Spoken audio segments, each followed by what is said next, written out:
శ్రావణం mega sale మీ CMR legacy of జ్యువెలరీలో విఏలో 50% వరకు తగ్గింపు. వివరాలకు సంప్రదించండి. నమస్తే రమగారు. నమస్తే జయ. రమగారు, మనము గుణశర్మ కథ చెప్పుకుంటూ ఉన్నాం. ఫస్ట్ సిరీస్ అయింది. ఆవిడ వరించింది ఆయన్ని. వరించిందనాలో ఇంకేం చెప్పాలో వరించింది అనకూడదు. భర్తగా అయితే వరిస్తారు, దీన్ని కామించటం అంట. అదే నేను అనలేకపోయాను రమగారు. ఈ రాజుగారు మహాసేనుడు ఓ రోజు ఎక్కడికో దీనికి వెళ్తూ, ఈతకి వెళ్తూ గుణశర్మను కూడా తీసుకెళ్ళాడు. అంటే నదికి వెళ్ళి స్నానం చేసి వస్తారనమాట. ఏవో ఉంటాయి కదా కార్యక్రమాలు. అయితే ఏమైంది, నదిలోకి దిగాడు మహాసేనుడు. గుణశర్మ ఆల్రెడీ స్నానం చేసి సంధ్యావందనం చేసుకుంటున్నాడు. రాజు కొంచెం ఈత కొట్టగలిగిన వాడు. ఈత సరదా ఉంది, ఆయనకి ఎక్సర్సైజ్ అవసరం కదా. గుణశర్మకి అంత ఎక్సర్సైజులు అవి అవసరం ఉన్నాయేమో, కానీ అతను ఇక్కడ చెయ్యాల. ఈయన లోపలికి వెళ్ళాడు. ఇంతలో ఏమైంది, ఒక మొసలి పట్టేసింది రాజుని. అయ్యో, కాలు పట్టేసింది. ఆయన శత విధాల ప్రయత్నం చేశాడు. ఎంత లాగిన బలవంతుడు ఆయన, ఏమి చిన్నవాడు కాదు హసేనుడు కూడా. ఎంత లాగినా ఆ మొసలి వదల్ల. ఆయన గట్టు మీదకి వస్తున్నాడు, లోపలికి వెళ్ళిపోతున్నాడు, వస్తున్నాడు వెళ్ళిపోతున్నాడు. ఈ సందట్లో మొసలి కాలు పట్టుకుంటే ఎంత నెత్తురు పోతుంది. శక్తి చాలా కేకలు పెట్టాడు, శర్మ శర్మ నన్ను రక్షించను. గుణశర్మను పిలిచాడు. గుణశర్మ నన్ను రక్షించమంటే ఆ ఎక్కడో సంధ్యావందనం చేసుకుని పరిగెత్తుకుంటూ వచ్చాడు. ఆయన దీని ఒక పిడి బాకు ఉందట ఆయన దగ్గర. ఆ బాకుతోటి నీళ్ళల్లో దూకి ఈ మొసలిని పదే పదే పొడిచి అది నోరు వదిలేలాగా చేశాడు.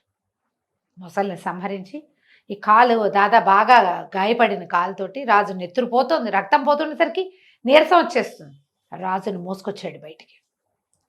దూరంగా సైనికులు వాళ్ళు, రాజుగారు హాయిగా ఈతలు కొడుతుంటే వాళ్ళు ఎవరి నుంచి ఉంటారు, గట్ల మీద ఉన్న వాళ్ళంతా పరిగెత్తుకొచ్చారు.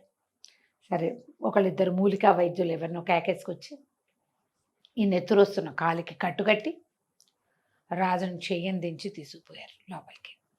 కోటలోకి వెళ్ళిపోయారు. రాజు అన్నాడు, ఇది నువ్వు ఎన్నిసార్లు రక్షించావు నన్ను, ఇట్లా కూడా నువ్వు నా ప్రాణాలు కాపాడేవు అని ఎంతో సంతోషంగా ఉండేవాడు.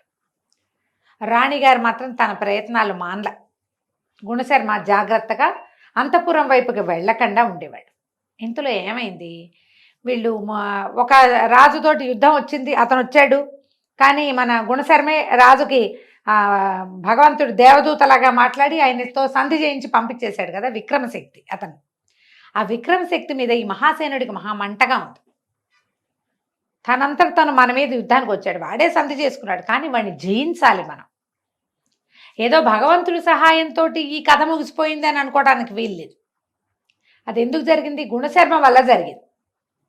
అలా కాకుండా మన శక్తి వాడు తెలుసుకోవాలి. ఆ విక్రమశక్తి అన్న రాజ్యం వాడు అని చెప్పి ఎలాగైనా అతన్ని జయించాలన్న పట్టుదల పట్టింది ఆయనకి. పట్టి ఏం చేశాడు, తనంతట తనే మళ్ళీ గుణశర్మని అడిగి మనం అతని మీదకి యుద్ధానికి వెళ్దామని విక్రమశక్తి మీదకి యుద్ధానికి నడిచాడు. మహాసేనుడు సైన్యతోటి, గుణశర్మ ఆయన పక్కనే ఉండేవాడు. ఆయన వేటకెళ్ళినా గుణశర్మ పక్కనే, యుద్ధానికి వెళ్ళినా పక్కనే, స్నానానికి వెళ్ళినా పక్కనే, అన్నిటికీ పక్కనే. యుద్ధానికి వెళ్ళారు. యుద్ధం బాగా హోరాహోరీ సాగింది. ఒక దశలో మహాసేనుడు విక్రమశక్తి ఎదురు బదురు అయ్యారు.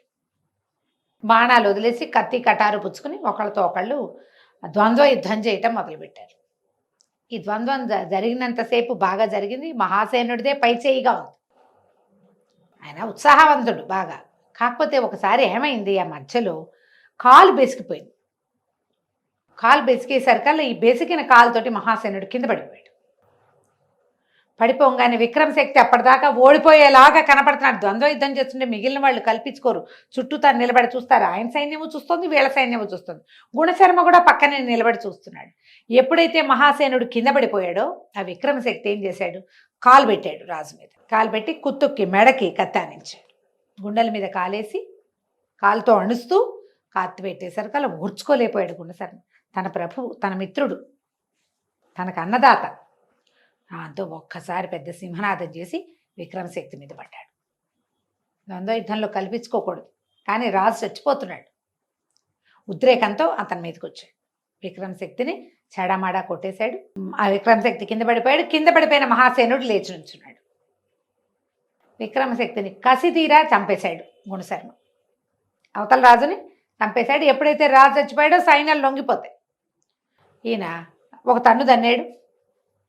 చచ్చిపోయిన విక్రమశక్తిని ఈ మహాసేనుడు. వీడు ఎంత సాహసం శర్మ వీడికి. కానీ నువ్వు అంతకంటే సాహసంగా చేసావు. నువ్వు నన్ను రక్షించావు. మళ్ళీ 5 సార్లు ప్రాణదానం చేసావు నువ్వు నాకు. ఇన్నిసార్లు నువ్వు నన్ను రక్షించావు. నీలాంటి స్నేహితుడు ఉండటమే నా అదృష్టం అంటే గుణశర్మ అన్నాడు. తాను ప్రభు అంత మాట అనద్దు. మీరు మన మిత్రులు, మీరు మా ప్రభువు, నా అన్నదాత. మీ మీద కత్తెత్తుతాడు వాడు. కాలు పెట్టి కత్తెత్తినందుకే నాకు కోపం వచ్చింది. నేనుండగా నా ప్రభువు మీద ఇంకొకడు కత్తె అంచటమా?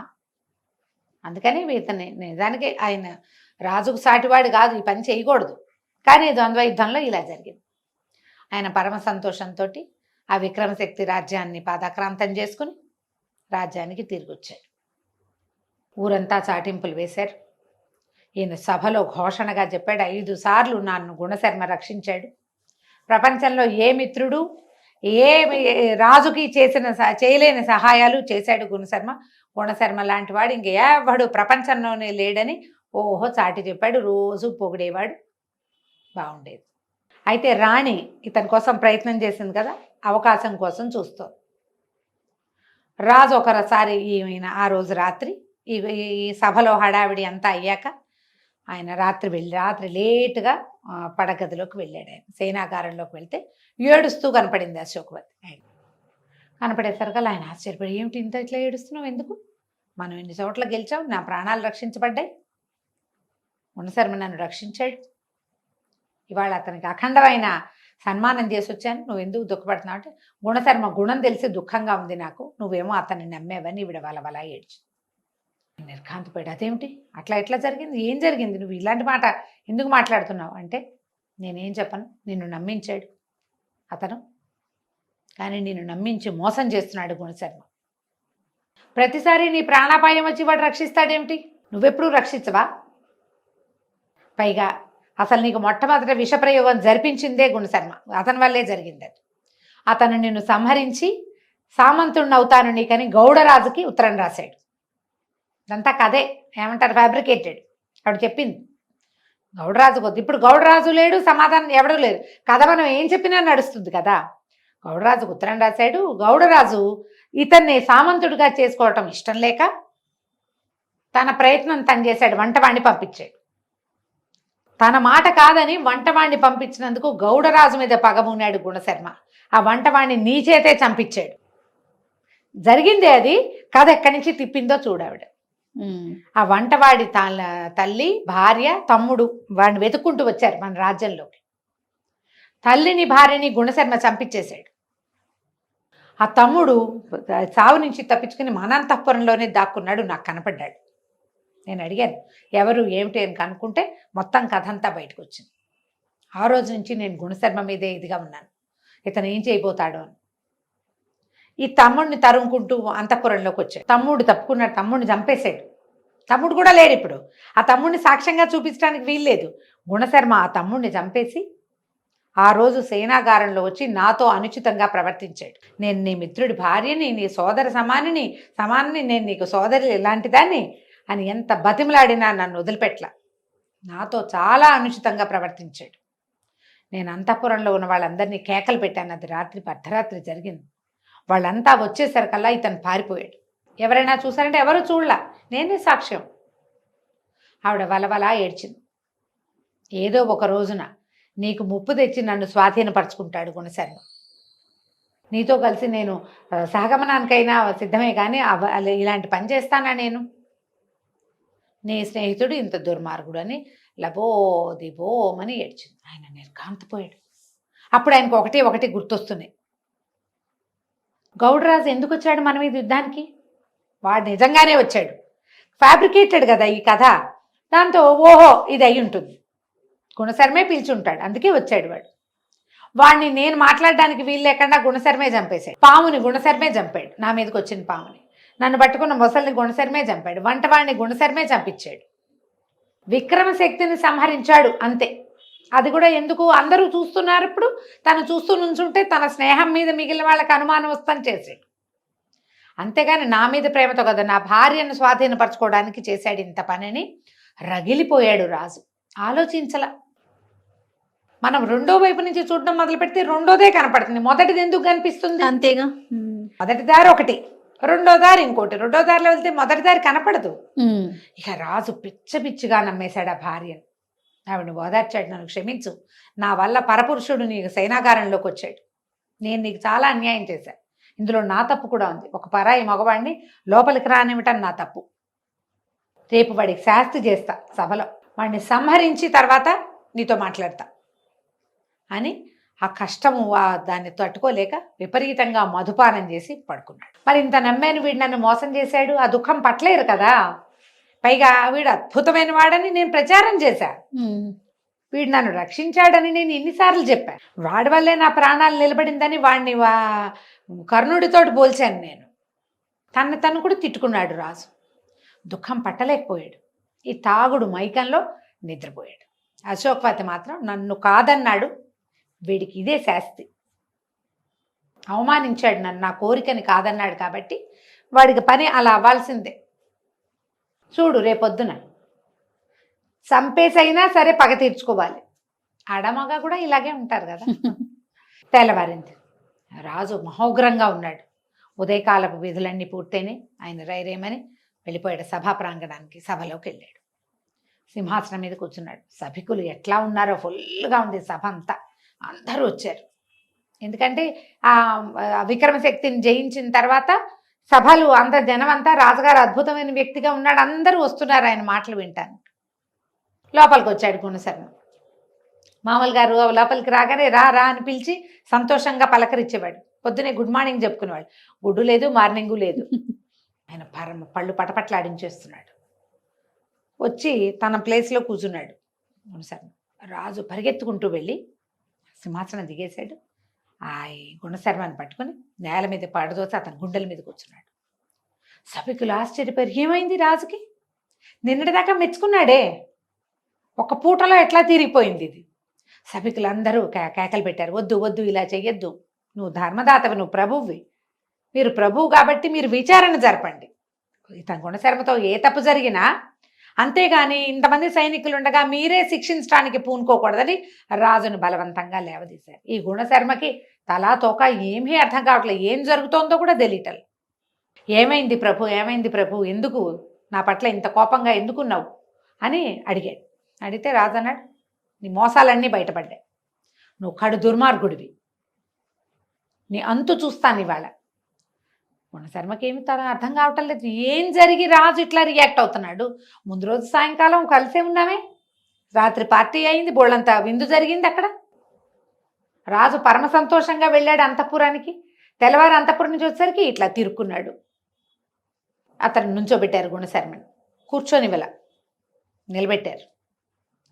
అప్పుడు సభికులంతా అడిగారు, ఏం జరిగింది ఏం జరిగింది అంటే, ఇతను గౌడరాజుతోటి కలిసి నాకు విషాహారం పెట్టించాడు, ఇతని వల్లే విషాహారం తినాల్సి వచ్చింది నేను, ఇతనికి ఎలా తెలుసు అందులో విషం ఉందని అంటే, ఇతను అన్నాడు, అదొక మంత్ర విద్య, అదొక విద్య, ఒక ఆహారాన్ని చూస్తే అందులో ఏముందో తెలియటానికి ఒక విద్య ఉంది, ఆ విద్య వల్ల నాకు ఆ కూరలో విషం ఉందని తెలిసింది, అన్నంలో పులుసులో పానీయాల్లో లేదు, ఒక కూర పదార్థం శాఖం అందులోనే ఉంది అనేసరికల సభికుల్లో కొంతమంది గుణశర్మకి విరోధులు ఉన్నారు. ఏంటి, రాజుగారు ఇంత గుణశర్మనే పట్టుకుని వేళ్లాడుతుంటే వాళ్ళకి నచ్చటల్లా.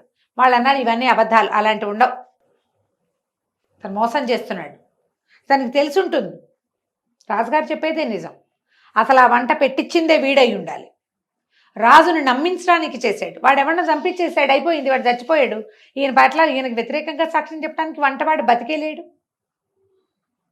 ఆ రోజే శిక్ష పడింది కదా. ఇక కేకలు పెట్టారు. రాజు అన్నాడు, నువ్వు గౌడరాజు నీ వల్లే వచ్చాడు యుద్ధానికి, ఈయన రామాహరి నేను అట్లాంటిది చేయలేదన్నాడు. కాదు నువ్వే చేసావు. అయితే రాజు ఏం చెప్పాడు, భార్యకి ఇలా ఇతను నీ పొందు కోరుతున్నాడు అన్న మాట ప్రజలకు చెప్పకూడదు, తెలియకూడదు, అవమానం, రాణికి ఎంత అవమానం ఈ మాట బయటకు వస్తే, ఎవరికి చెప్పని అన్నాడు. కానీ ఉద్రేకాల్లో రాజా ఆ మాట కూడా చెప్పాడు. ఈయన అశోకవతి మీద కన్నేశాడు గుణశర్మ, ఆమెతో అనుచితంగా ప్రవర్తించాడు. ఇతనికి ఏం పాలుపోలేదు. సభలో అందరూ గట్టిగా చీ చీ చీ అన్నారు. బ్రాహ్మణుడు మిత్రుడు అంతఃపుర ప్రవేశం చేయిస్తే ఇంత పని చేస్తాడా, పట్టి బంధించండి అని సైన్యాధిపతి అరిచాడు. రాజు కూడా పట్టి బంధించమన్నాడు. బంధించమంటే వీడిని ఎట్లా బంధిస్తారు? రాజు అంత వాడిని వెనక నుంచి కావలించుకుని నిరాయుధుడిని చేయగలిగేవాడు. వాడు మామూలు వాడు కాదు కదా గుణశర్మ, గట్టివాడు. ఇక సైనికుల మీద పడ్డారు. ఈయన వాళ్ళకి వీళ్ళకి జుట్లు ముడేసి చితకొట్టి తప్పించుకున్నాడు. ఎంత ప్రయత్నం చేశారు. చివరికి ఈయన ఏం చేశాడు, ఆయన దగ్గర ఒక అంజన విద్య ఉంది. అదొక డబ్బాలో ఇట్లా రొంటిని పెట్టుకుని ఉంటాడు ఎప్పుడు. మామూలుగా మనం పిడిబాకులు అవి పెట్టుకుంటారా, ఒక చిన్న అంజన డబ్బా ఉంది. ఆ డబ్బా తీసి ఆ అంజనం ఒంటికి రాసుకుని వీళ్ళకి కనపడకుండా మాయమైపోయి రాజు అటు ఇటు చూశాడు. అప్పుడు వాళ్ళకి తెలిసింది వీడి దగ్గర మంత్ర విద్యలు ఎలాగో ఉన్నాయి కదా, తప్పించుకున్నాడు. ప్రజలు ఈ సభికులంతా అన్నారు, అయ్యో వీడు ఇలా మాయమైపోయాడు, పోన్లేని మంత్రాల మారివాడు, మీతో ఉండకపోవటమే మీకు మంచిది. ఇలాంటి వాడు ఇంకేం చేస్తాడో రేపొద్దున. ఇలాంటి స్నేహాలు పనికిరావు. సామాన్య మానవులతో స్నేహాలు చేయాలి, ఇలా మంత్రాల మారులతోటి స్నేహం చేస్తే చాలా ప్రమాదం. మహారాణికి ఎంత ప్రమాదం తప్పింది. మిమ్మల్ని ఏం చేసేవాడు వీడు, ఈ రాజ్యానికే ఎసరు పెట్టేవాడు అని అందరూ తలా ఒక మాట అన్నారు. రాజు చాలా దుఃఖము అవమానంతో సభసాలించి వెళ్ళిపోయాడు. ఈ మాయమైపోయిన గుణశర్మ ఇక ఈ రాజ్యంలో ఉండలేడు. ఊరంతా ప్రచారం అయిపోయింది. అతనికి తల్లి తోడు ఎవరు లేరు, ఒక్కడే ఉన్నాడు. భార్య సంతానం కూడా లేదు. ఇక తన ఇంటికి వెళ్ళకుండా ఒక అడవి దారి పట్టి వెళ్ళిపోయాడు. వెళ్ళి ఒక గురుకులం లాంటి ప్రాంతానికి వెళ్ళాడు. ఆయన ఎవరో ఒక ఆయన కూర్చుని అందరికీ విద్యలు చదువు చెప్పుకుంటున్నాడు. ఆ ఋష్యాశ్రమం లాంటిది, ఒక గురుకులం లాంటిది. ఆ గురుకులంలోకి వెళ్ళాడు. నా పేరు గుణశర్మ, బ్రాహ్మణుడిని, కొంచెం ఆహారం పెట్టించండి అని అడిగి అక్కడ భోజనం చేసి అక్కడ ఉన్నాడు. అప్పుడు ఆయన అడిగాడు, ఎవరు ఏమిటి నీ సంగతి అని కనుక్కున్నాడు అనమాట. ఏం వివరాలు చెప్పాడు, అసలు ఈ గుణశర్మ ఎక్కడి వాడు, ఎక్కడి నుంచి ఇక్కడికి వచ్చాడు, మనం తర్వాయి భాగంలో తెలుసుకుందాం. తప్పకుండా గారు. నమస్తే. నమస్తే జయ.